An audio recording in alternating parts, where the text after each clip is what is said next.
সুপ্রিয় দর্শক মণ্ডলী, সেভেন রিং সিমেন্ট ফ্রন্টলাইনে স্বাগত জানাচ্ছি আপনাদের সবাইকে। আমাদের সঙ্গে রয়েছেন নাগরিক ঐক্যের সভাপতি মাহমুদুর রহমান মান্না, এরপরে আছেন আশরাফ কায়সার, সিনিয়র সাংবাদিক ও রাজনৈতিক বিশ্লেষক। আশরাফ, আপনাকে অনেক দিন পর পেলাম, আপনাকে বিশেষভাবে ধন্যবাদ জানাচ্ছি। মাহমুদুর রহমান মান্না, আপনি জানেন এক অস্থির সময় পার করছি আমরা। কি হচ্ছে, কি হবে, এই নিয়ে কিন্তু আমরা সর্বত্রই এই কির মধ্যে আছে, টান টান উত্তেজনা চারদিকে। এর মধ্যে উসমান হাদিকে গুলির ঘটনা পরিস্থিতিটাকে আরও নাজুক করেছে। এর মধ্যে আবার নির্বাচনের তফসিল ঘোষণা করা হয়েছে, রাজনৈতিক দলগুলো নির্বাচনে যাওয়ার প্রস্তুতি নিচ্ছে। এই অবস্থায় হঠাৎ করে কিন্তু থমকে গেছে কিছুটা। এই অবস্থাটাকে আপনি কীভাবে দেখেন? প্রথমে একটা কথা বলি মোদি ভাই, আপনার পুরো স্টেটমেন্টটা যা দিয়েছেন প্রথমে খুবই চমৎকার, মানে একদম বর্তমান পরিস্থিতির বাস্তব বিশ্লেষণ। কিন্তু মানুষ থমকে গেছে বলতে আমি এতদূর এগ্রি করছি যে ঢাকা মহানগরের বা মেবি চট্টগ্রাম, খুলনার কিছু কিছু ভদ্রলোক চিন্তা ভাবনা করে খোঁজ খবর রাখে তারা, কিন্তু গ্রামে গ্রামে একভাবে ইলেকশন লেগে গেছে। ওইখানে পরিস্থিতি থমকে নাই। আমি যেহেতু গ্রামে যাই, গ্রাম থেকে নির্বাচন করব এবং গ্রামের সাথে আমার তো রেগুলার যোগাযোগ এখন তো আছেই, ওরা আমাকে এইসব জিজ্ঞেস করছে না। এই হাদিকে নিয়ে বা অন্য কিছু নিয়ে আমি ঘটনা ছোট করছি না, জিজ্ঞেস করছে না। তারা আমাকে জিজ্ঞেস করছে এটা নিশ্চয়ই আপনি আলোচনায় আনবেন বা না আনবেন। আমি বলছি যে আপনাদের ক্যান্ডিডেট ঠিক হচ্ছে না কেন, জোটের কি হলো? প্রায় সমস্ত কোয়েশ্চেন একটাই হচ্ছে, এবং নির্বাচন হলে কে কী করতে পারে এটার উপরই কথাবার্তা বলে। তো সেদিক থেকে আমি মনে করি যে ক্রাইসিস যতই হোক, আপনার এখানের আগে আমি একবার বলেছি, আমি শেষ পর্যন্ত নির্বাচনই দেখি, কারণ আমাদের কাছে কোনো বিকল্প নাই। এখন একটা ইস্যু আমার কাছে খুব অ্যালার্মিং মনে হয়, সেটা হচ্ছে বেগম জিয়ার হেলথ। আল্লাহ না করুক, মানে সর্বতভাবে চাই তিনি সুস্থ হয়ে ফিরে আসুক, কিন্তু যদি এইটা একটা অ্যাক্সিডেন্টাল কিছু হয়ে যায় তাহলে দেশ তো থমকে যাবেই। আমি মনে করি পুরো প্রসেসও থমকে যেতে পারে। এটা নিশ্চয়ই সবাই বোধ করেন কিন্তু বলেন না।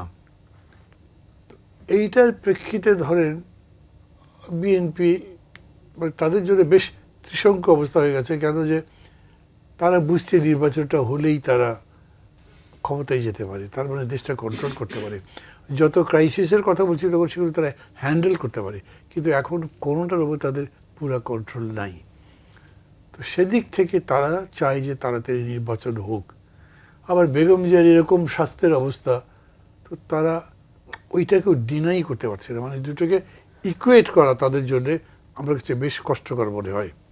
এইটা একটা খুব জটিলতা আছে, এটা কোথায় দাঁড়াবে আমি বলতে পারবো না। আর তাছাড়া তারেক রহমান যে ফিরছে না, সেটাও তাদের জন্য একটা মুশকিল। বেগম জিয়াকে দিয়ে নির্বাচনে যে ভাইব তোলা সম্ভব ছিল সেটা তুলতে পারবে না। আবার তারেক রহমানও যদি না আসেন তাহলে তাদের দলের ইন্টারনালি যে সমস্ত সমস্যা হচ্ছে নমিনেশন অন্য কিছুকে ঘিরে, সেটাও তারা হ্যান্ডেল করতে পারছে না। উনি তো আসছেন 25 তারিখে বলছেন, আমি বিশ্বাস করছি, মানে এটা যেহেতু মির্জা ফখরুল ইসলাম নিজে বলেছেন, বিশ্বাস করছি, কিন্তু মনের মধ্যে একটা খুঁতখুঁতি হয় না, এতদিন আসলেন না এখন আসছেন, ওই সমস্যা কি চলে গেছে নাকি? আসুক, তাই চাই। সমস্যাই বা কি ছিল এটা সেটাও তো আমরা জানি তো না। এখন ধরেন উনি আসলে পরেও হবে কি, এমন সময় আসছেন যে তারিখ বলা হয়েছে তার 3 দিন পরে নমিনেশন জমা দেওয়া। 3 দিনের মধ্যে সব ক্রাইসিস সেটেল করা যাবে? তাহলে তার আগে করতে হবে, বা অন্তত জায়গাটা সেটেল করতে হবে। এটা একটা অ্যালার্মিং সিচুয়েশন। বাকি আপনি যেগুলো বলেছেন না, ধরেন পুলিশ তো এরকমই ছিল, এবং এর উপর আমি আগে থেকেই বলেছি, খোদ প্রফেসর ইউনুসকে বলেছি, আপনি এই পুলিশ দিয়ে কীভাবে নির্বাচন করবেন? আমি একা বলিনি, আমরা একদিন যখন ছিলাম আপনাকে বলেছিলাম, যেদিন ঠিক আমাদের জোটটাই বেছে বেছে বোধহয় 10 জন না 11 জন নেতাকে ডাকা শুরু, কর্নেল ওলি ছিলেন, কর্নেল ওলি নিজে বলেছেন যে আপনি এটাতে কীভাবে ইলেকশন করবেন, ইলেকশন হতেই পারে না। তো এই পুলিশের কোনো উন্নতি হয়েছে আমি তা দেখছি না। হাদির কেসটা চিন্তা করেন, মানে কেউ কেউ তো এরকম আশঙ্কার কথা বলেছেই ওপেনলি, বিশেষ করে বিদেশে যারা আছেন টকশোতে কথা বলেন, যাদের নিজস্ব আপনার ইউটিউব চ্যানেল আছে, তারা ইঙ্গিত করেছে, তারা সতর্কবাণী দিয়েছে এবং কিছু কিছু লোকের নামও বলেছে এদের উপরে কিন্তু হামলা হতে পারে। কোনো প্রোটেকশন তো তারা দিতে পারেন নাই। এখন বলছে পারলে সমস্ত ক্যান্ডিডেটকে তারা সিকিউরিটি দেবে। একটা ইম্পসিবল কথা বললো। সমস্ত ক্যান্ডিডেট মানে কত ক্যান্ডিডেট হবে? 700-800 তো হবে, আরও বেশি হবে। বেশি আমি জানি না ঠিক, ধরে কথা বলছি। এরা গ্রামে গ্রামে ঘুরবে, আমি আমার গ্রামে যে ঘুরি, ওই গ্রামের মধ্যে আমার পেছনে 4টা পুলিশ ঘুরবে নাকি? ইম্পসিবল অস্ত্র দিয়ে, এটা হবে না। তাহলে এটাকে রক্ষা করার ব্যবস্থাটা কী ছিল? ওই জায়গায় তারা যেতে পারেনি। এই যেমন হাদির ওপর যে হামলা হয়েছে, এই হামলা তাদের মিনিমাম নজর থাকলে এড়ানো যেত। যে স্টোরি বেরোলো তারাই বের করলো, এবং তারা দুজন যে চলে যেতে পারলো সেটা দিয়ে বোঝা যায় তারা রেডি ছিল না। তা না হলে আপনি লোকেট করলেন বাইতুল মোকাররমেই, এসে তো পল্টন মোড়ে গুলি করলো, তারপরে তাদের হোন্ডা কোথায় রাখলো কী রাখলো সব কিছু বলছেন, কোন ট্রেনে গেলে তাও বলছেন, একটু কনফিউশন আছে, কিন্তু তারপরেও বোঝা যাচ্ছে যে তাদেরকে তারা ট্রেস করতে পেরেছে, কিন্তু ধরতে পারে নাই। এখন এক পক্ষ বলছে যে তারা বর্ডার পার হয়ে গেছে, এক পক্ষ বলছে দেশের মধ্যে আছে, তার মানে কোনো কন্ট্রোল তাদের উপরে নাই। How am I safe? সমস্ত ক্যান্ডিডেটের মধ্যে তো এটা মনে হবে। ভোটার যে যারা যাবে তাদেরও তো একসময় মনে হবে যে আমরা কীভাবে সেফ। দুই প্রতিদ্বন্দ্বীর মধ্যে যখন লাগবে তখন প্রতিদ্বন্দ্বীদের সাপোর্ট যারা আছে তাদের মধ্যে সংখ্যা হবে। এই জায়গাটা আসলেই অস্থির, আপনি যা বলেছেন ঠিক আছে, বাট আলটিমেটলি ইলেকশনটা হবেই, এটা আমার মনে হয়। অনেক ধন্যবাদ আপনাকে। আপনি সামগ্রিক পরিস্থিতিটা কীভাবে পর্যবেক্ষণ করছেন? আপনাকে ধন্যবাদ। আমি অনেকদিন পরে ফ্রন্ট লাইনে কথা বলছি। সামগ্রিক পরিস্থিতি কিন্তু ঘোলাটে, এবং আমরা অনেকেই ভাবছি যে নির্বাচন ছাড়া বিকল্প কী, কেননা অন্য যে বিকল্পগুলোর কথা হচ্ছে সেগুলোর অবয়ব আমরা ঠিক ধরতে পারছি না। কিন্তু নির্বাচনের আগে যেভাবে সুশৃঙ্খলভাবে একটি নির্বাচনী পরিকল্পনা করা হয়, দলগুলো অংশগ্রহণ করে, প্রার্থীদেরকে অনেক আগের থেকে মনোনীত করা হয়, এবং নির্বাচনের যে জোয়ার তৈরি হয়, আপনি জানেন যে 16 বছর পরে 17 বছর পরে বাংলাদেশের মানুষ ভোট দেওয়ার সুযোগ পাচ্ছে। সেই অর্থে আমরা নির্বাচনের আবহে কিন্তু ওইভাবে ঢুকতে পারছি না, কেননা সরকারটিকে আমরা নির্বাচনের জন্য যে সক্ষমতা সেই জায়গায় এখনও পৌঁছতে দেখিনি। আপনি দেখুন যে আমরা হাদিকে নিয়ে কথা বলছি, একজন হাদিকে গুলি করলেই তো রাষ্ট্র সেটিকে ম্যানেজ করতে পারছে না। সরকারকে গত 72 ঘন্টা বা 84 ঘন্টায় আমরা যত কথা বলতে দেখলাম, সেই অনুযায়ী কিন্তু পুলিশি তৎপরতা দেখলাম না। এখন স্ত্রী এবং স্ত্রীর বান্ধবীকে অ্যারেস্ট করে, শ্যালককে অ্যারেস্ট করে, এই খুনি এই যদি এত শক্তিশালী হয়ে ওঠে, তাহলে যদি আপনার পরিকল্পিতভাবে 10 জন 15 জন কিংবা 20 জনের উপর আক্রমণ হয়, তখন আপনি ওটি কীভাবে রক্ষা করবেন? দেখুন, এটি কিন্তু প্রেডিক্টেবল যে পলাতক শক্তি অথবা প্রতিবেশী দেশ অথবা যারা নির্বাচনটি হোক চায় না, তারা নির্বাচন বানচালের চেষ্টা করবে। এটি তো প্রেডিক্টেবল, কারণ এই নির্বাচন বানচাল করতে পারলে আমাদের যে গণতান্ত্রিক অভিযাত্রায় উত্তরণ সেটি ব্যাহত হবে। তখন দেশে এবং দেশের বাইরে যারা ইনক্লুসিভ নির্বাচনের কথা বলেন, তারা আরেকবার বলতে পারবেন যে ইনক্লুসিভ হলে এরকম হতো না। কিন্তু আমরা তো চাই নির্বাচনটি হোক।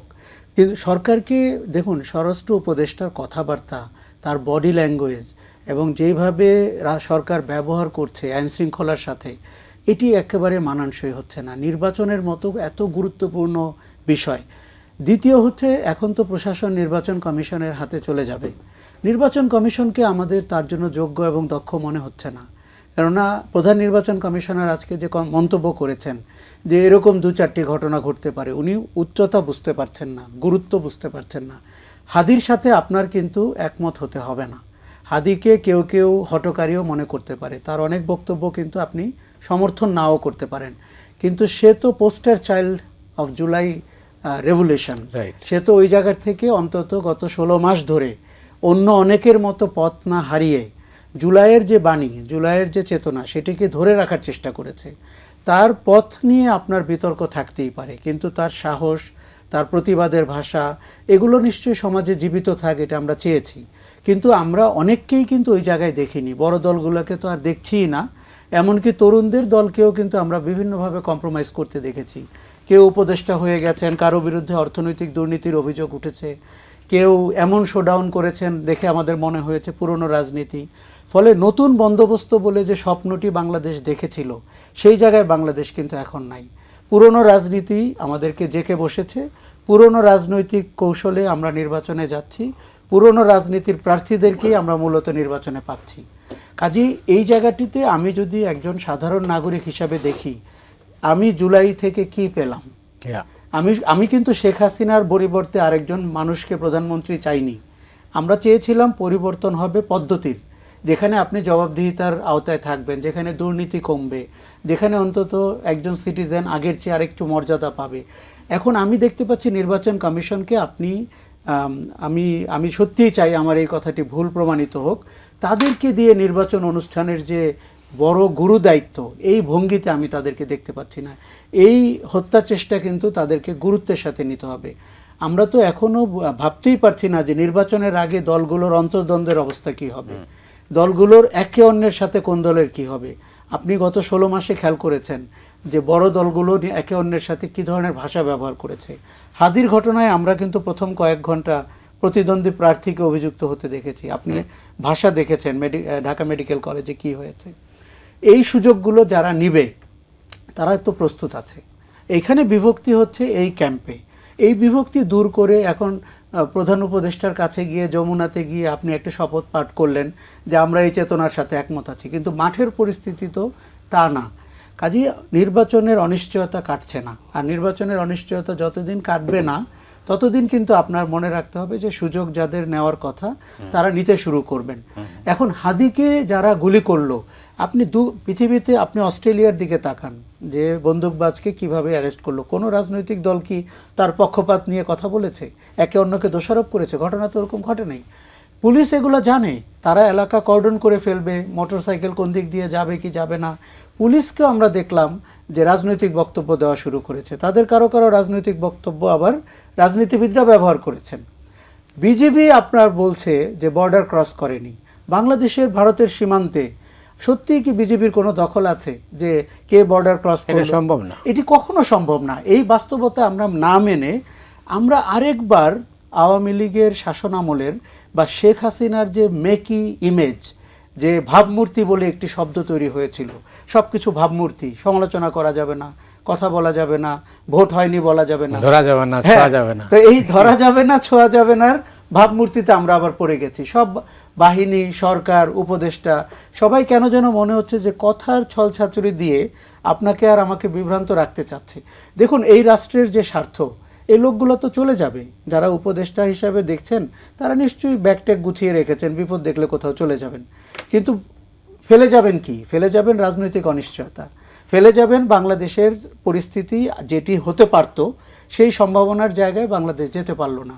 আমি হাদির ঘটনাকে এই জন্য প্রণিধানযোগ্য মনে করি যে এক হাদিকে হত্যা চেষ্টা আপনি সামাল দিতে না পারলে আমি নিশ্চিতভাবে মনে করি যে এই লিস্টগুলো বেরিয়েছে সেটি ঠিক কি বেঠিক জানি না, কিন্তু শেখ হাসিনার কথাতেই তো প্রমাণ পাচ্ছে উনি প্রতিহিংসায় বিশ্বাস করেন।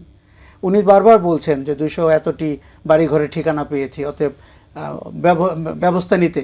আর আওয়ামী লীগের কর্মীদের যে জঙ্গিপনা, মিলিটেন্স আমরা দেখেছি, এইটার সরকারের কি সেই সক্ষমতা আছে? আমি তো স্বরাষ্ট্র উপদেষ্টাকে দেখে তার কোনো গ্যারান্টি পাচ্ছি না। অনেক ধন্যবাদ মান্না ভাই। এই আশরাফ ফায়সাল যে বিবিধ বর্ণনা দিলেন, এই পরিস্থিতিটা তৈরি হলো কেন? এইরকম পরিস্থিতির উপাদান তো ছিল, এটা তো এমনিতেই থিওরিটিক্যালি আপনাকে মানতে হবে। মানে উপাদান বলতে আমি যদি বলি আওয়ামী লীগ এটাই ছিল। আওয়ামী লীগ যখন ক্ষমতায় থাকে তখন একরকম, বা সবগুলো দলই তাই হয়, যখন বিরোধিতায় থাকে তখন একরকম। কিন্তু বিরোধিতায় গিয়ে আওয়ামী লীগ যত ভয়ঙ্কর, যত প্রতিহিংসা পরায়ণ, যত লোভী উন্মত্ত, এইরকম হয়তো অন্য পার্টি নয়। ফলে আওয়ামী লীগকে আমাদের বুঝতেই ভুল হয়েছে আমি মনে করি। এবং আওয়ামী লীগের যে নেটওয়ার্কটা এত বছরে যেরকম করে মানে জালের মতো বিছে যায়, সবই যে আপনার ইডিওলজিক্যাল ইনডক্ট্রিনেশনের মধ্যে হয়, খুবই আদর্শিক চেতনা সমৃদ্ধ, ওকে কথা বললেই বোঝা যায় এরকম নয়। ব্লাইন্ডনেস থেকেও এক ধরনের অ্যালিজেন্স হয়তো, সেই অ্যালিজেন্সের ভিত্তিতে আছে পুরা প্রশাসন। সেই প্রশাসনের সরকার তো হাতি দেয়নি। এবং প্রচুর অভিযোগ হয়েছে যে অমুক সেক্রেটারি অমুক জায়গা থেকে অমুক জায়গায় এসছেন, উনি ওখানে এই কাজ করেছেন, এখানে এসে এই কাজ করছেন। অমুক প্রশাসক বা অমুক একজন অ্যাডিশনাল সেক্রেটারি, তাকে প্রমোশন দেওয়া হয়েছে, কিন্তু উনি এখানে থাকতে এই কাজ করেছেন। মানে ডিসিরা যখন মনে করেন আপনার সেক্রেটারির মধ্যে মিছিল করে মধুর ক্যান্টিনের মতো, একটা কোনো পানিশমেন্ট নেননি। এবং আরও একটা জিনিস আমি প্রায়শই বলি, আগেও বলছি, সেটা হচ্ছে ছাত্ররা সব আন্দোলন করে হুড়মুড় করে উঠে 14 তারিখ উঠে গেল, আর তাদের চাপের মুখে আপনি পরীক্ষা পর্যন্ত পিছিয়ে দিলেন। বোঝা গেল যে আপনি আসলে কাজের কাজই নন। যতই বড় বড় কথা বলেন, যতই মানুষ আপনাকে ভালো বলুক, আপনি কিন্তু অ্যাডমিনিস্ট্রেশনে দক্ষ হওয়া তো দূরের কথা, এটা ভালো করে বোঝে দিলাম।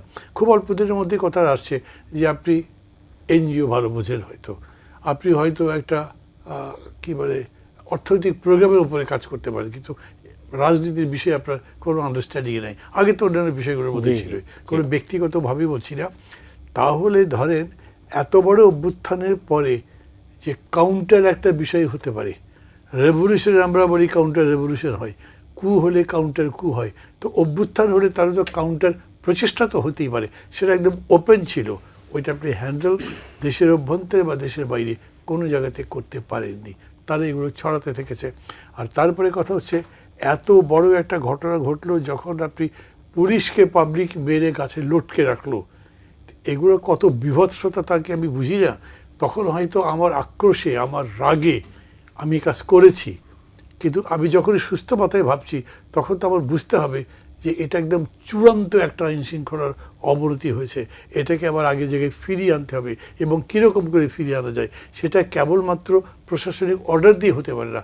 তার জন্য এক ধরনের আপনার ওই আবার বলি ইনডক্ট্রিনেশন নাও যদি বলি, অন্তত এক ধরনের আপনার লেসন দেওয়ার ব্যবস্থা করতে হবে। তাকে একটা বোধ থেকে এই জায়গায় আনতে হবে যে তোমাকে এখন ডেমোক্রেসির পক্ষে চেষ্টা করতে হবে।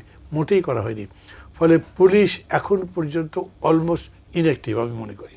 পুলিশ কেবল দেখছে আমাকে ওকে স্যালুট করতে হবে যে চাকরি রাখতে, আমাকে ওকে স্যালুট করতে হবে, ও পরিবারে ক্ষমতায় আসতে পারে। সে একবারও মনে করছে না যে আমার জন্য ডিউটি হিসেবে এইটা করা উচিত। এবং এইটা আপনি প্রশাসনের সর্বস্তরে দেখছেন। তাহলে ধরেন যখন মিছিল একটা বেরোচ্ছে, আওয়ামী লীগের লোকজন মিছিল করছে, কিংবা বাসে যখন আগুন দিচ্ছে, তখন কারো তো কোনো দায়িত্ব নেই যে এটা চেক করতে হবে। অ্যান্ড লাইকওয়াইজ এই যে হাদির ঘটনাটা ঘটলো, এবং মানুষ মনে করছে আরও হতে পারে, এই আরও হতে পারে যে চিন্তাটা, কোনোভাবেই কোনো মানুষের মধ্যে আপনি এতটুকু একটা আস্থার জায়গায় তৈরি করতে পারছেন না যে না আর হবে না, এটা বন্ধ হবে এইভাবে বা যে কোনো একটা পদক্ষেপ হয়েছে, কোনো কিছু হয়নি। আমাদের সমাজটাকে আমাদের মানে বোঝার ক্ষেত্রে কোনো করার দরকার নেই। আমরা বলি না সবসময় বাঙালি বীরের জাতি, হ্যাঁ নিশ্চয়ই বাঙালি অনেক বীরত্বপূর্ণ লড়াই করেছে, তার ইতিহাস আছে। তো পাঠানরাও বীরের জাতি, এরকম করে যার কথাই আপনি বলেন আফগানরাও বীরের জাতি, এবং এইভাবে ভারতের শিখদেরকেও হয়তো আপনি বীরের জাতি বলবেন। এই একটা জিনিস দিয়েই আপনি অনেক ইভিলের বিরুদ্ধে সে লড়াই করতে পারবে, নাও হতে পারে। অনেক ইভিলের বিরুদ্ধে, অনেক ষড়যন্ত্রের বিপক্ষে সে হয়তো সাকাম করবে, ওইখানে সারেন্ডার করে ফেলবে, লড়াইটা করতেই জানবে না, হতে পারে। এখন কি হয়েছে, মানুষ কনফিউজড হয়ে গেছে যে নেক্সট টাইম হবে কি। যদি এমন হতো, ধরে একটা ভালো স্লোগান উঠেছিল জাতীয় ঐক্য টিকে রাখতে হবে, তখন অনেকেই বলেছিলেন, আমি বলেছি, আর আমার মনে আছে সিপিবির প্রেসিডেন্ট বোজার ইসলাম সেলিম বলেছেন, এটা ইউনিটি উইথ ডাইভার্জেন্স। এইটা বুঝতে হবে, ডাইভার্জেন্সটা অ্যাকসেপ্ট করে তারপরে ইউনিটিকে ভাবতে হবে, তাহলে এই জিনিসটা দাঁড়াবে না। সামনে নির্বাচন, আপনি জাতীয় ঐক্যের স্লোগান দেবেন কীভাবে? আমি তো আমার প্রতিদ্বন্দ্বী প্রার্থীকে যতভাবে পারলে মেলাইন করব। আমাকে একটা সীমারেখায় বেঁধে দিতে হবে যে এর মধ্যে থাকতে। এই যে একটু আগে আশরাফ কায়সার যেটা বললেন, এইখানে তো হাদি হত্যার ব্যাপারে একজন ক্যান্ডিডেটকে হাদি হত্যা না, হাদির উপরে গুলি, সরি হাদি মানে হত্যা চেষ্টা একদম ব্র্যান্ডেড করে ফেলা হয়েছিল। আবার ওইটা ওরা কাউন্টার করেছে এখানে almost by strength force, almost কোয়ারশনের মতো করে। এইটার কিন্তু কোনো নিষ্পত্তি হয়নি। এখন ওই একই ঘটনায় দুই পক্ষ মানে দুই পক্ষকে দায়ী করছে। একজন বলছে আপনি করেছেন, একজন বলেছে আমি করছি। এবং এই জায়গাতেও কিন্তু ব্যাপারটা একটা ডিফারেন্স আছে। পুলিশের কোনো এই ব্যাপারে বক্তব্য নেই, গোয়েন্দা সংস্থার কোনো বক্তব্য নেই, গভর্নমেন্টের তো নেই। একজন উপদেষ্টা শুধু তখন বললেন এটা ওই পতিত স্বৈরাচাররাই করেছে, এবং সেটাও এতই অল্প সময়ের মধ্যে বললেন যে সেটা বিশ্বাসযোগ্য মনে হলো না। মনে হলো শেখ হাসিনা যে কায়দায় বলতেন ওই কায়দায় তারাও বললেন। তো তাহলে কীরকম করে হবে? আপনি যেটা বলছেন যে এটা হলো কেন, এটা হওয়ার উপাদান ছিল, বন্ধ করার জন্য কিছু করেননি, বাড়ছে যখন তার উপরে আপনি কোনো ওষুধ দিতে পারছেন না, তো এরকমই চলবে। অনেক ধন্যবাদ মান্না ভাই আপনাকে। আশরাফ কায়সার, এই পরিস্থিতিতে সরকারের কাজ কি? সরকার যখন বলে শুটাররা নেমে পড়েছে, তখন মানুষ কি আতঙ্কিত না হয়ে পারে? সরকারই তো মানুষকে সবচেয়ে বেশি আতঙ্কিত করছে, কেননা তার নির্লিপ্ততা, তার অক্ষমতা এবং তাদের কারো কারো বক্তব্যে আমাদের মনে হচ্ছে তারা সরকার না, এবং তাদের যে দায়িত্ব সেটি পালন না করে তিনি আপনাকে কথামালা দিয়ে কখনো ভয় দেখাচ্ছেন, কখনো অর্থনীতি বোঝাচ্ছেন, কখনো দর্শন বোঝাচ্ছেন। দেখুন 16 মাস আগে তারা যখন দায়িত্ব নিয়েছিল তাদের অনেকেই কিন্তু জুলাইয়ের আন্দোলনে ছিল না, অগাস্টের সাথে পরিচিত ছিল না। আমরা তাও মেনে নিয়েছিলাম ভেবে যে তাদের অ্যাডমিনিস্ট্রেটিভ দক্ষতা আছে। পরে আমরা কি টের পেলাম? তাদের কোনো দক্ষতা নেই। তারা প্রশাসনকে সাজাতে পারেনি। মতি ভাই, আপনার যদি ক্যান্সার হয়, আপনি যদি জ্বরের ওষুধ খান এবং ভাবেন যে ক্যান্সার ভালো হয়ে যাবে, এই সরকার ঠিক সেই পথে হাঁটলো। এই যে অ্যাডমিনিস্ট্রেশনে তাদের কি চেঞ্জ হয়েছে, এখন লটারি করে ডিসি করা হবে, এটি কি সম্ভব? কুড়িগ্রামের ডিসি আর চট্টগ্রামের ডিসির দায়িত্ব কি সেম? কাজেই একটা ছেলে মানুষই সরকার, সে এই গুরুত্বই বুঝতে পারছে না যে বাংলাদেশে আওয়ামী লীগকে ক্ষমতা কেন্দ্রের বাইরে রাখার আতঙ্কের জায়গাগুলো কি, আশঙ্কার জায়গাগুলো কি। তারা প্রশাসনের কোনো সংস্কার করেনি, তারা পুলিশের সংস্কার করেনি, মিলিটারি ব্যুরোক্রেসিরও সংস্কার করেনি। তাতে করে পুলিশকে আপনি দেখতে পাচ্ছেন সে কোনো দায়িত্ব পালন করছে না, সে দর্শকের ভূমিকায় আছে। প্রশাসন আপনাকে ষোলকলা দেখাচ্ছে, এটি বাংলাদেশের প্রশাসন সবচেয়ে ভালো পারে যখন দেখে যে রাজনীতিবিদরা তাদের চেয়ে অদক্ষ অথবা অসৎ। এই জায়গাটিতে সরকার পড়ে গেছে। মাঝে যেই দুঃখজনক এবং হতাশার ঘটনাটি ঘটেছে, দেখুন আমরা শেখ হাসিনার বিদায় চেয়েছি। আওয়ামী লীগ বলে একটি দল যার দুটি ব্যবসা কেন্দ্র ছিল, একটি মুজিব, একটি মুক্তিযুদ্ধ, সেটিকেও আমরা তখন নিন্দা করেছি। কিন্তু মাঝে যদি এখন মুক্তিযুদ্ধ বিরোধী শক্তিশালী হয়ে ওঠে, সচিবালয়ে শক্তিশালী হয়, শিক্ষাঙ্গনে শক্তিশালী হয়, ভোটের মাঠে শক্তিশালী হয়, বুদ্ধিজীবী হত্যা দিবসে যদি তারা বলতে পারে যে পাকিস্তানিরা অথবা তাদের কোনো সহযোগীরা এই বুদ্ধিজীবীদের হত্যা করেনি, এইরকম ইতিহাস বিকৃতির মতো গর্হিত বক্তব্য তারা দিতে পারে, তাহলে মানুষ যে হতাশ হচ্ছে সেটির আসলে কোথায় গিয়ে ঠেকবে? কারণ আমরা কেউ শেখ হাসিনার বিদায়ের পরে স্বাধীনতা বিরোধীদের সোচ্চার হয়ে ওঠা, শক্তিশালী হয়ে ওঠা, ভুল বয়ান বাজারজাত করা, এগুলো কিন্তু বাংলাদেশের মানুষ মেনে নেবে না। কেননা আওয়ামী লীগ মুক্তিযুদ্ধকে দখল করেছে, দ্যাট ডাজন্ট মিন মুক্তিযুদ্ধ আমাদের কাছে কোনো অংশে খাটো। কিন্তু এখন আপনার যেটি সমস্যা হচ্ছে, আপনি স্বাধীনতা বিরোধীদেরকে মোকাবেলা করতে হচ্ছে এবং সরকারকে কখনো কখনো মনে হচ্ছে তাদের অধীনস্থ। তারা সচিবালয়ে অনেক বেশি অ্যাক্টিভ, তারা অনেক ঘটনা ঘটাচ্ছে যেটি আমাদের চোখে মনে হচ্ছে যে অপ্রয়োজনীয়, কিন্তু তাদের এক ধরনের রাজনৈতিক প্রতিহিংসা কাজ করছে। যেহেতু তাদের রাজনীতির কারণেই তাদের কারো কারো শাস্তি হয়েছে, ফাঁসি হয়েছে। 1971 সালে ভূমিকার জন্য জামাতে ইসলামী এখনও প্রকাশ্যে ক্ষমা চায়নি। পরবর্তীতে তাদের ফাঁসির ব্যাপারগুলোকে তারা ষড়যন্ত্র বলছে। এখন বাংলাদেশের মূল চেতনার জায়গাগুলো, সেটি 16 ডিসেম্বর আগামীকাল, গতকালকে ছিল বুদ্ধিজীবী হত্যা দিবস। আপনি এই ধৃষ্টতা বাংলাদেশ কিভাবে মেনে নিবে? আমরা বড় দলগুলোকে কিন্তু কোনো বক্তব্য দিতে দেখছি না। একই ঘটনা ঘটেছে যখন মব সন্ত্রাস দানা বাঁধছিল, যখন নারীদের উপরে হেনস্থা হচ্ছিল, আমরা বিএনপির মতো দলকে কিন্তু কোনো স্ট্যান্ড নিতে দেখিনি। এমনকি তরুণদের দল এনসিপিকেও কোনো স্ট্যান্ড নিতে দেখিনি। তাহলে আমরা কি হলো, একটা পচা রাজনৈতিক শক্তির বিদায়ের পরে আমরা কি তার চেয়েও পচা রাজনৈতিক শক্তিকে মাঠে দেখতে পাচ্ছি? কেননা আপনি কিছু মৌলিক জায়গা আছে, সেই জায়গাতে আপনি কোনো স্ট্যান্ড না নিলে এটি বাংলাদেশের প্রগতিশীল রাজনীতির ধারা হবে না। এখন সমস্যা হচ্ছে সরকারটি এমনিতেই আপনার নির্লিপ্ত, অসার সরকার, মানে এরা আমাদের কাছে বোঝা মনে হচ্ছে। এখন তাদের কারো কারো দিকে তাকালে আমাদের মনে হয় যে কখন তারা বিদায় নেবেন, তারা নির্বাচনটি অনুষ্ঠান করতে পারবেন কি না এই আশঙ্কা যারা করেন, তারা কেউ কেউ এদের চেহারার দিকে তাকিয়েও করেন। কাজেই এই অবস্থায় আমাদের জনগণকে আপনার যে দিক নির্দেশনা দেওয়া, সেই জায়গাটি কিন্তু শূন্য রয়ে যাচ্ছে।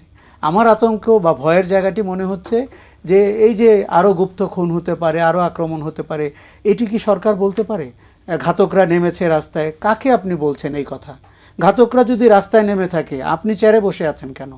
আপনি পুলিশ হোক, বিডিআর হোক, সেনাবাহিনী হোক, সেনাবাহিনী এখনও ম্যাজিস্ট্রেসির ক্ষমতা নিয়ে মাঠে আছে, তার রোল কি? আমরা তো তার কোনো রোল দেখি না।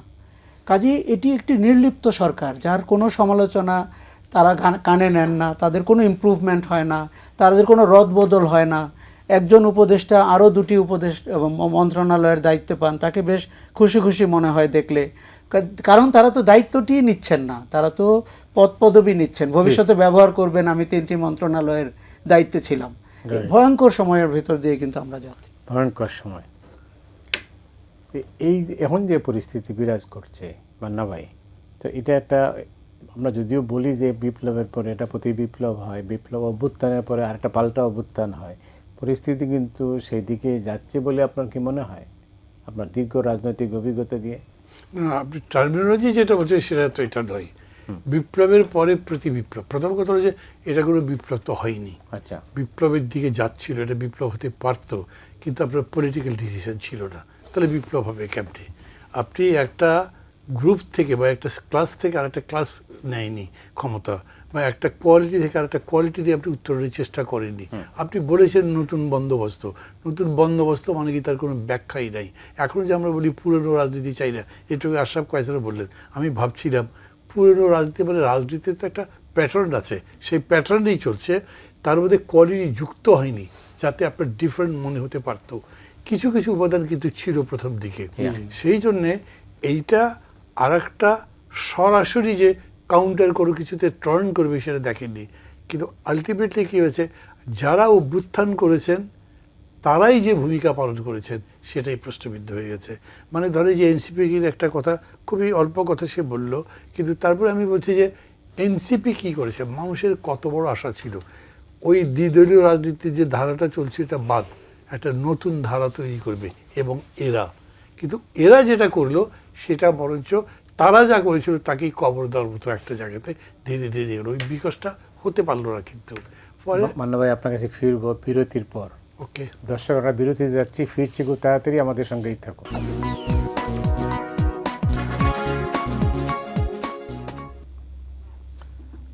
সুপ্রিয় দর্শক মণ্ডলী, আপনারা দেখছেন ফ্রন্টলাইন, আমাদের সঙ্গে রয়েছেন মাহমুদুর রহমান মান্না, আশরাফ কায়সার। মান্না ভাই, আপনার অসমাপ্ত বক্তব্য যেটা নিয়ে আপনি কোথায় যে ছেড়েছিলাম তাই তো ভুলে গেছি। ছেড়েছিলেন, যেটা যে জায়গায় থেকে আপনার কনক্লুশনটা ওই দিকেই ছিল যেতে যাচ্ছিলেন, যেটা হচ্ছে যে আমরা অন্ধকার তো আছি, আমরা একটা আলো দেখতে চাই, কিন্তু আলোর পথে তো আমরা ওই যাচ্ছি না।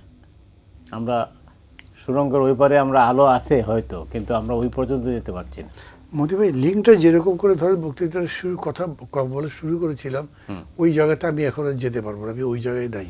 কিন্তু আপনি এখন যেটা বললেন তাতে আবার আমি দাঁড়াতে পারি। কেন? আমি ধরেন নিজে তো প্রার্থী, আমি ক্যাম্পেইনে নেমেছিও। আমি এখন যখন এলাকাতে যাই তখন আমার কাছে কতগুলো নতুন মেসেজ আসে। মেসেজটা কীরকম? কিছুদিন আগে ওই আপনার ইয়েল ইউনিভার্সিটি, কোন ইউনিভার্সিটি যেন, প্রফেসর একজন এসেছিলেন যিনি বাংলাদেশের এই উপমহাদেশের কয়েকজন অর্থনীতিবিদের অনেক ওয়ার্ক করেছেন, তার সম্মানে একটা সেমিনার হয়েছিল, সেখানে অনেকেই গেছিলেন, তার মধ্যে ওয়াহিদুদ্দিন মাহমুদও গেছেন।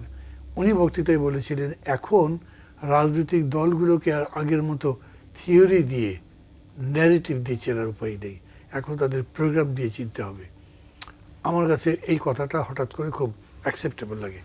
আগে বাম রাজনীতি করতাম তো, আগে মনে করতাম আরে ওর যদি থিওরি ঠিক না থাকে ও প্র্যাকটিসটা রাইটলি করবে কেমনে। কিন্তু এখন আমি দেখছি গ্রামের লোকজন, ধরেন আমি একটা সবাই বক্তৃতা করতে গেছি, তারা তাদের বাস্তব সমস্যার কথা বলছে, এগুলোর কি করবেন তাই বলেন। মানে ওই যে সময়ে বলে একটা কথা আছে না, বলে যে সময়ও কথা বলে, এই সময় বোধহয় এখন এই কথা বলছে। তারা আমাকে বলছে আমাদের 5টা হাট বন্ধ হয়ে গেছে, আমরা চলবো কীভাবে, এই হাট চালু করতে পারবেন? তারা বলে যে এই কয়টা হাট, এই কয়টা রাস্তা নাই বলে আমরা যে আলু নিয়ে যাই আমাদের ট্রান্সপোর্টেশন খরচ বেশি পড়ে, রাস্তাগুলো করে দিতে হবে। মানে তারা তাদের প্রবলেমগুলো নিয়ে আসছে। এখন আপনি কেবল ওই যে আওয়ামী লীগ যেটা করতো মুক্তিযুদ্ধের বয়ান, ওগুলো চলবে না, মানুষ ওগুলোতে একেবারে অতিষ্ঠ হয়ে গেছে। অথবা আপনি এখন বলবেন জিয়ার আদর্শ, মানুষ বলবে জিয়ার আদর্শটা কি, আমার পেটে ভাত চললে তবে আদর্শ। তো এই জন্য আমার কাছে মনে হয় যেই বিষয়টা রাজনীতিতে আসা দরকার ছিল, আমরা তার কাছাকাছি গিয়ে পাশ দিয়ে চলে গেলাম। আমরা সংস্কারের কথা বললাম, নতুন বন্দোবস্তের কথা বললাম, কিন্তু সংস্কার বলতে আমরা শুধু পলিটিক্যাল সংস্কারের কথা বললাম, তাও দলগত না। কিন্তু সেটা নির্বাচনটা ভালো কীভাবে হতে পারে, কনস্টিটিউশন অ্যামেন্ডমেন্ট কীভাবে করতে হবে, যাতে করে ফ্যাসিবাদ আর ফিরে আসতে না পারে। খেয়াল করেন এনি ডে একটা গুড গভর্নমেন্টকে মার্শাল ল দিয়ে উঠিয়ে দিল, তো ফ্যাসিবাদ দিতে হবে আলটিমেটলি। কিন্তু আমি এটা বুঝেও ওইটার উপরে জোর দিলাম। আমি এটা খারাপ বলছি না, কিন্তু এর পাশাপাশি ধরেন পলিটিক্যাল কালচার চেঞ্জ করার জন্য কিছু কি করা যেতে পারে। আমি ওইদিকে যেতেই পারি নাই। পুলিশের রিকনস্ট্রাকশন আমি কিছু করতে পারি, আমি কোনো আলোচনাই করি নাই। শেষ পর্যন্ত দেখলেন পুলিশে তাদের যে কমিশনের রিপোর্ট দিয়েছে, ব্যুরোক্রেসি সবই বাদ দিয়ে দিয়েছে। কোনোটাই যেটা মানে তাদের স্বার্থের বাইরে যায় একটাও তারা অ্যালাউ করেই নাই। এডুকেশনের উপরে আপনি কোনো কিছু করতে পারেন নাই। ঠিক এইভাবে ইকোনমিক্সের ব্যাপারটা কী করবেন আপনি? এটা তো ঠিক 786 কোটি টাকার বাজেট শুরু করেছিলাম আমরা প্রথম, এখন সেটা 8 লক্ষ কোটি টাকা হয়ে গেছে। তারপরেও ইনকাম ইনইকুয়ালিটি, মানে ইকুইটির কোনো প্রশ্নই নেই দেশের অর্থনীতির মধ্যে। এখানে হিউম্যানিজমও কোনো কাজ করে না। আপনার সেইটাও তো আনতে হবে। এখন সারা পৃথিবীতে আসছে, ওয়ার্ল্ড স্ট্রিটে আন্দোলন হচ্ছে। আপনি সেই জায়গাটা যদি তৈরি করতেন তাহলেও একটা ডাইরেকশন হতো। আমি মনে করি রাজনীতি এদিকে টার্ন করবে এবং সেটাই আমাদের একটা মুক্তির পথ হতে পারে। অনেক ধন্যবাদ। আশরাফ খান স্যার, কী দেখছেন সামনে? আমি আশাবাদী হতে পারলে ভালো বোধ করতাম, কিন্তু আমি রাজনীতির চরিত্রটি আগের চেয়ে খারাপ হতে দেখছি।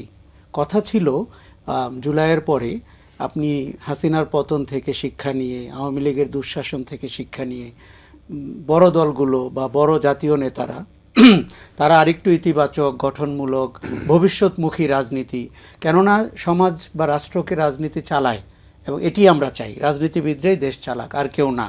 কিন্তু তারা যদি আপনার সততার সাথে এবং মানুষের প্রতি কমিটমেন্টের দিকে না থেকে তার স্বার্থের দিকে থাকে, যেমন আপনাকে একটা উদাহরণ দিই, জামাতে ইসলামীতে মেজর আখতারুজ্জামানকে বরণ করে নেওয়া হলো ফুল দিয়ে।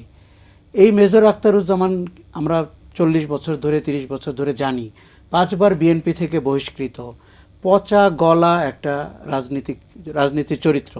জামাতে ইসলামীর মতো দল যে নাকি নীতি আদর্শের কথা বলে, নৈতিকতার কথা বলে, আমি ধরে নিলাম ওগুলা বানানো, তারপরেও তো লজ্জা শরম থাকলে এরকে দলে নিত না। তরুণদের দল এনসিপি, তারা এখন প্রার্থী খুঁজে পাচ্ছে না, কেননা তারা গত 16 মাসে যে কাণ্ডকীর্তি করেছে, তারা তো প্রেশার গ্রুপ হিসাবে নিজেদেরকে উপস্থাপন করতে পারেনি। তারা এই রুটির ভাগ বাটোয়ারার হিসাবে, তরুণ অংশগ্রহণকারী হিসেবে নিজেদেরকে উপস্থাপন করেছে। যারা অ্যাডভাইজার হতে পেরেছে তাদের বিরুদ্ধে অর্থনৈতিক দুর্নীতি হয়েছে, যারা বাইরে ছিল তারা বিভিন্ন অফিস আদালতে গিয়ে চাঁদাবাজি করেছে। তারা মঞ্জুর কাদেরকে প্রার্থী করেছে, এরশাদ আমলের প্রতিমন্ত্রী। তো এইটা কি তরুণদের দল হতে পারে? আমি মান্না ভাইয়ের সাথে একমত, আদর্শ দরকার নাই, কিন্তু তার কিছু নজির তো আমার হতে হবে, যে নতুন রাজনীতির বাতাসটি আমি তার থেকে পাই কিনা। বিএনপি থেকে আমি নতুন কোনো রাজনীতির গন্ধ পাচ্ছি না, বরঞ্চ বিএনপিকে যতটা আমি সুগঠিত হয়ে নির্বাচন মোকাবেলা করতে দেখতে চেয়েছিলাম, বিএনপি ততটাই দেউলিয়া মনে হচ্ছে, কারণ তার কোনো নেতৃত্ব নাই। বেগম খালেদা জিয়া শয্যাশায়ী, তারেক রহমান 16 মাস হলো দেশে আসেন না। একটা মিনিট আমি আপনাকে একটু ডিস্টার্ব করি। এই যে শাহাদাত হোসেন সেলিমকে দলে নিল, নমিনেশন দিল, তারা মনে করতে পারি ওয়ান সামথিং, একটা বড় ক্যান্ডিডেট, একটা পার্টি পেলাম। কিন্তু আর একটা দিক দেখেন, এমপির লোভ দেখি বা যে কোনো কিছু একটা পার্টি বিলুপ্ত করে দিলে, এটাও তো আছে। এটাও কি ভালো হলো? তাই মোটেই ভালো হলো না। এবং এই যদি রাজনীতির চরিত্র হয়, দেখুন আমি মনোযোগের সাথে লক্ষ্য করছিলাম নির্বাচনের সময় তাদের ভঙ্গিমা কী, তারা কাদেরকে মনোনয়ন দেন। আপনি বিএনপি প্রার্থীদের লিস্ট বের করে দেখেন, এই যে গুমের আন্দোলনের তুলি ছাড়া, এরকম 2-4টি এক্সাম্পল ছাড়া আমি তো বিএনপির কোনো নতুন ক্যান্ডিডেট যার নতুন গল্প আছে, যার হাসিনা শাসন আমলে অত্যাচারের শিকার হয়েছেন অথবা জুলাই আগস্টে উজ্জ্বল হয়েছেন, এইভাবে যদি আপনি রাজনীতিকে সাজাতেন, সেটি কিন্তু নতুন রাজনৈতিক চরিত্র, নতুন রাজনৈতিক বন্দোবস্ত, এমনকি জনগণের সাথে একটা সম্পর্কর সূচনা আপনি করতে পারতেন। আমি এখন দেখতে পাচ্ছি যে হাসিনা আমলকে তো আমরা অনেকভাবে ক্রিটিসিজম করেছি, এই আমলকে আমার রাজনীতির দিকে ক্ষরণ আরও বেশি মনে হচ্ছে। স্বাধীনতা বিরোধীরা মাথাচাড়া দিয়ে উঠেছে, তারা এই প্রথম প্রশাসনের অংশ হতে পেরেছে, শিক্ষাঙ্গনের অংশ হতে পেরেছে। বাংলাদেশে বুদ্ধিজীবীদের হত্যা কারা করেছে এই রকম দুর্বিনীত কথা বলে তারা পার পেয়ে যাচ্ছে। চট্টগ্রাম বিশ্ববিদ্যালয়ের একজন প্রভিসি গতকালকে একই কথা বলেছেন যে ভারতীয়রা কোনো ফ্যাক্ট নাই, ইতিহাসের বিকৃতি তাদের রাজনৈতিক ন্যারেটিভ। আবার এক অর্থে তারা বেহেশতের টিকিট বিক্রি করছেন, আরেক হাতে মেজর আখতারুজ্জামানকে নিচ্ছেন, খুলনাতে একজন হিন্দু ক্যান্ডিডেটকে দাঁড় করিয়েছেন। কোনো ইসলামের নাম বলে যে দল, তাতে একজন হিন্দু প্রার্থীর ভূমিকা এবং জায়গা কোথায়? কাজে এই সব প্রশ্নের উত্তর না দিয়ে এটা একটা ভয়ঙ্কর গোজামিলের রাজনীতি বাংলাদেশের মানুষের উপরে আবার চাপিয়ে দেওয়া হচ্ছে। দেখুন, আমি মনে করি যে তাইলে আমাদের নতুন বন্দোবস্ত কি হইলো? না, নতুন বন্দোবস্ত হারিয়ে গেছে। এই নতুন বন্দোবস্তের যারা প্রবক্তা ছিলেন তারা পুরনো পথে নিজেদেরকে বিনিয়োগ করেছেন। সেটি রাজনীতির পুরনো পথ, অর্থবিত্তের পুরনো পথ। তারা সবাই প্রাইস ট্যাগ হাজির করেছেন, এটিএম বক্স খুলেছেন তাদের জন্য। আপনি খেয়াল করেন যে মানুষের ইচ্ছা কিন্তু ছিল ভিন্ন। মানুষ 1400 মানুষ জীবন দিয়েছে, 30,000 ছেলে মেয়ে আহত হয়েছে। কি কারণে? এই রাজনীতি দেখার জন্য? এই দেউলিয়া রাজনীতি, এই পচাগলা রাজনীতি? আমার ধারণা তা না। এই যে সরকারটি, এই সরকারের তো কথা ছিল ওই মানুষগুলোর কমিটমেন্ট বা আত্মত্যাগ বাস্তবায়ন করার। সরকারটি কি সেই জায়গায় দাঁড়িয়ে আছে? সরকারটিকে আমাদের মোটেই মনে হয়নি যে অভ্যুত্থানের, মান্না ভাই বলছিলেন বিপ্লব তো হয়নি। অবশ্যই বিপ্লব হয়নি, অভ্যুত্থান তো হয়েছে, আন্দোলন তো হয়েছে। একটি আওয়ামী লীগের মতো সবচেয়ে প্রাচীন দল তো পালিয়ে গেছে। তারপরে সুবাতাস জনগণ কি পেল? আপনি যদি এখন হিসাব করে দেখেন, আমি তো পুরোপুরি একমত। রাজনীতিবিদরা তাদের সংস্কারের জায়গাটি নিয়ে কথা বলেছেন। রাষ্ট্রের সংস্কারের জায়গা কোথায়? মানুষের অধিকারের সংস্কারের জায়গা কোথায়? যেই বৈষম্য নিয়ে আপনি আন্দোলন শুরু হয়েছিল, সেই বৈষম্য আপনি আইডেন্টিফাইও করেছেন কোথায় কোথায় রয়েছে। আপনি কোনো জায়গায় হাত দেননি। অর্থনৈতিক কমিশনের প্রধান বারবার হতাশা প্রকাশ করছেন যে সরকার অর্থনৈতিক অঙ্গনে কিছুই করছে না। মিডিয়া কমিশনের প্রধান, নারী কমিশনের প্রধান, বরঞ্চ নারী কমিশনকে যেইভাবে ধর্মান্ধরা দক্ষিণপন্থীরা সমালোচনা করেছে, এটা কোনো সভ্য রাষ্ট্রে হতে পারে না। এই দেশ থেকে লোক এখন চলে যেতে চাচ্ছে। কেন? তারা বুঝতে পারছে যে হাসিনাকে তাও দীর্ঘদিন সহ্য করেছিলাম, ভেবেছিলাম ভালো কোনো একটা সময় আসবে। এখন তারা নিশ্চিত হয়ে গেছে এই রাষ্ট্র বামনদের হাতে পড়েছে, বীরদের হাতে পড়েনি, লোভীদের হাতে পড়েছে। আমি আজকে সকালে একটা পরিবারকে মিট করেছি, তারা মালয়েশিয়া কিংবা অন্য কোনো দেশে তাদের আবাস তৈরি করার চেষ্টা করছেন। এই আইনশৃঙ্খলা পরিস্থিতিতে কোনো নাগরিক স্বস্তি ফেলতে পারবে না। এবং আপনি খেয়াল করে দেখবেন নির্বাচনের পরে যারা বিজয়ী হবেন বলে আমরা ধারণা করছি, তাদের উপরও মানুষের তেমন কোনো আস্থা নেই। কেননা তারা তো আপনাকে কোনো প্রোগ্রাম বলছে না। 1.5 কোটি ছেলে মেয়ে বেকার, যেভাবে বাংলাদেশিরা বিদেশে যায় এটি অসম্ভব পৃথিবীর আর কোনো দেশের ক্ষেত্রে। ভূমধ্যসাগরে ডুবে মারা যাচ্ছে। আমরা আওয়ামী লীগ আমলে বলতাম, তার মন্ত্রীরা বলতো এরা নাকি ঘর থেকে পালিয়ে গেছে, ভূমধ্যসাগরে গেছে। এখন কি হচ্ছে? কাজেই মানুষের জন্যই তো রাষ্ট্র, সরকার এবং রাজনীতি। সেখানে মানুষ এখন বিচ্যুত। মানুষবিহীন একটি খোলস নিয়ে বাংলাদেশ সামনের দিকে এগুতে চাচ্ছে।